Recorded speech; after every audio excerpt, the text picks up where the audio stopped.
મિત્રો, જય માતાજી, જય શ્રી કૃષ્ણ. કેમ છે બધા મજામાં ને? જો આજનો દિવસ બધા માટે શુભ જાય અને બધાને જય શ્રી કૃષ્ણ. જો સરસ મજાના ભગવાનના આપણે ઉઠી અને દીવાબત્તી પણ કરી લીધા છે અને નાહી ધોઈ લીધો. આજે છે સન્ડે એટલે થોડોક આરામ હોય છે, 9:30 જેવું થઈ ગયું છે અને નાહી ધોઈને દીવાબત્તી કરીને આપણે કમ્પ્લીટ થઈ ગયા છે ને ભગવાનની પૂજા પણ આપણે કરી લીધી છે. એટલે હવે આપણે આપણા મિશન તરફ વળગીએ કે શું ઘરમાં કામ કરવાનું હોય આ સન્ડેનું. તો સન્ડેનું કામ તો બહુ ઝાઝું હોય, જો કે કપડાં મશીન હાંજે કરી લીધું હતું પણ આપણે ઉપર નાખવા જવાનું બાકી હતું. પણ ઉપર એવું થાય છે કે ઝરમર છે ને બહાર વરસાદ આવે છે એટલે એવું નથી ચાલે. મને આપણે આજે અત્યારે જો ઉઠીને દવા લેવાની હોય છે, તો આપણે થાઇરોઇડની દવા લેવાની હોય ને તો આપણે એ પહેલાં દવા પી લઈએ લઈને અને પછી આપણે આગળ કામ વળગીએ.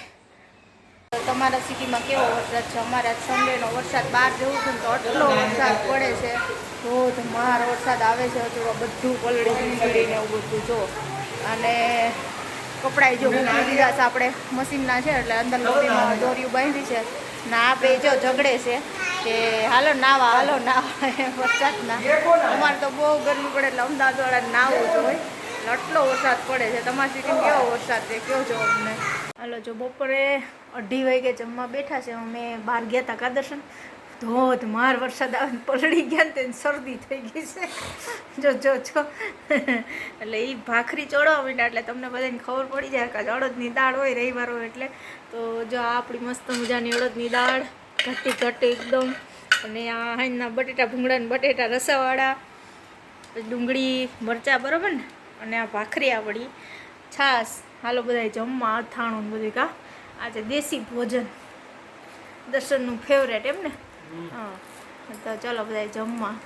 તો આપણે બનાવવા છે અત્યારે, સાંજ થઈ ગઈ છે, 9 વાગવા આવ્યા છે એટલે આપણે બનાવવા છે ભજીયા. પણ ભજીયામાં અત્યારે વરસાદ ચાલુ છે એટલે ધાણા ભાજીને એવું કંઈ લેવા નથી ગઈ, એટલે ઘરમાં જે અવેલેબલ હતું ને એનું જ બનાવ્યું છે. આપણે બટેટાનું ખમણ કરી નાખ્યું છે, ડુંગળી અને મરચાં ગોટી કરી નાખશું, ગોટા પાડી નાખશું. ચણાનો લોટ લઈ લીધો, લીંબુ લઈ લીધું, અને આપણે ગયા હતા આજે ખરીદી કરવા કાચની થોડીક વસ્તુ લેવા માટે. તેમાં જો સરસ મજાની જાર લાવ્યા છે આપણે, બરણી. અથાણું બાબા શિયાળામાં રાયતા મરચાં કરવાનું એવું હોય ને તો આ જોઈએ એટલે આ લાવી. હવે આ એક લાવી છે, હવે વિચાર છે કે 4-5 લઈ લઈએ આપણે.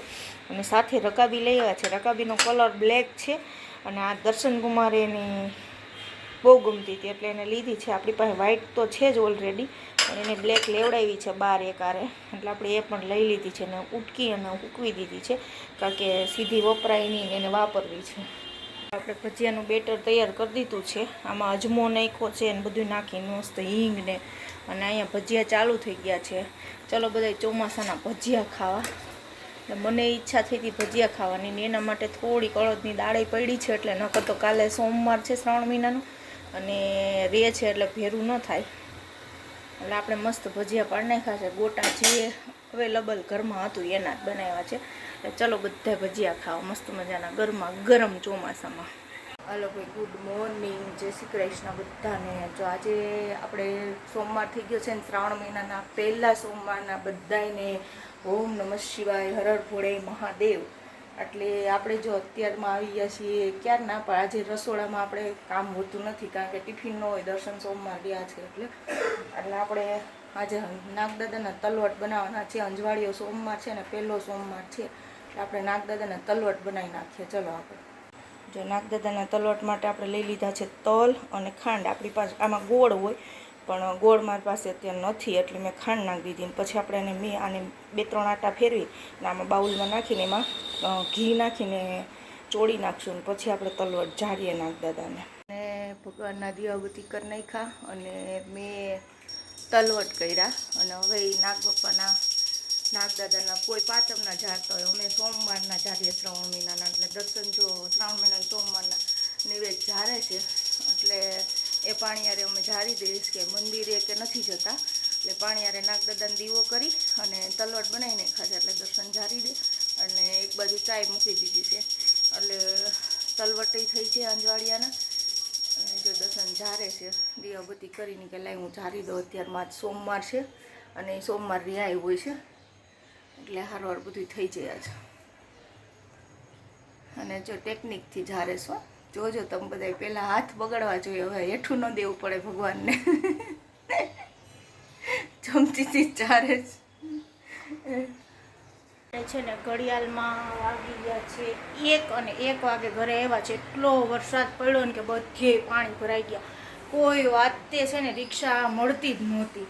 તો આજે 1 વાગી ગયો ઘરે પહોંચતા અને પછી 1:15 વાગી ગયો ઘરે પહોંચતા કપડાં ચેન્જ કર્યા અને આપણે વેજીટેબલ ખીચડી કરવી છે તો એની તૈયારી કરી. કારણ કે આજે સોમવાર છે એટલે દર્શનને ટિફિન હોય ને એટલે આપણે અત્યારે ખીચડી બનાવી છે આપણા માટે. વેજીટેબલ ખીચડી મિક્સ દાળની, ચોખા ઓછા દાળ વધારે, હું બતાવું છું હમણાં આગળ. અને સાથે જો એક ભાઈ મળી ગયા હતા બિચારા, એને પણ થેન્ક યુ. કારણ કે એ 4 વ્હીલ લઈને આવ્યા હતા ને તો એ ગુરુકુલ સર્કલ, ગુરુકુલ સાહેબ હતા એ ગુરુકુલના, એટલે એ એક દાદીમાને લેવા આવ્યા હતા. તમને 2-3 જણાને બેસાડી દીધા, બેસી જાઓ ગુરુકુલ સર્કલ સુધી જે હોય ને બધા. એ કે કારણ કે કોઈને રિક્ષા નહોતો. એ ભાઈ થેન્ક યુ કે એને લાખો રૂપિયાની 4 વ્હીલ હતી ને તો એને ગણતરી નથી કરી. અમુક માણસ છે ને પોતાની ગાડી બંગલા જોઈ અને આની પરથી સમજવા જેવું છે કે આપણી ગાડી બંગલા છે ને કોઈ માટે બીજા કામ નથી, આના માટે જ કામ છે. કોઈક વ્યક્તિ મજબૂર હોય ને ત્યારે એને લઈ જવા માટે. તો એ ભાઈને તો હું દિલથી ખુશીથી હું એમ કહું છું કે ભગવાન ઘણું આપે અને આનાથી પણ સારી સારી ગાડીઓ થાય એને.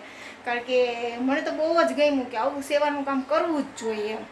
અને આગળ ચાલો આપણે વેજીટેબલ ખીચડી બતાવીએ. આપણે વેજીટેબલ ખીચડી માટે આપણે છે ને આપણી પાસે જેટલી દાળ અવેલેબલ હતી ને એટલી લીધી છે. ચોખ્ખા એક જ 2 ચમચી જેટલા જ છે. દાળ બધી જાજી છે. 3 દાળ લીધી, તુર દાળ લીધી છે, ચણાની દાળ ને મગની દાળ ત્રણેય અવેલેબલ હતી. પછી બટેટા લીધા છે,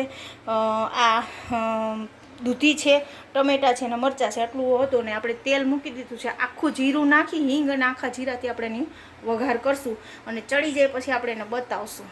એ કહેતી હતી ને કે મેં વઘારેલી ખીચડી એટલે કે વેજીટેબલ ખીચડી બધી દાળ નાખીને કરી છે તો આપણને આવી ભાવે એટલે આપણે ફૂલ વેજીટેબલ નાખ્યું છે. ચોખ્ખા ઓછા પ્રમાણમાં છે. આપણે સોમવાર નથી રહ્યા પણ આપણને ફરાળી ચેવડો ખાવાની ઈચ્છા થઈ હતી એટલે આપણે લઈ લીધો છે. સાથે છે છાશ છે. તો ચાલો બધા જમવા. જો આ ફરાળી ખીચડીનો લુક બતાવી દો તમને મસ્તનો. સોરી, ફરાળી ખીચડી નહીં, વઘારેલી ખીચડી છે ને. ભગવાનની વાઈટું લઈને બેસી ગયા હતા એટલે મસ્ત મજાની એટલીક વાઈટું કરી નાખી છે. આ સુકાઈ જાય એટલે આપણે ઘીમાં પલાળી દેવાની છે. એટલે થોડીક એવી કરી છે કારણ કે જોઈએ એ પ્રમાણે 10-15 દી ચાલશે આપણે તો.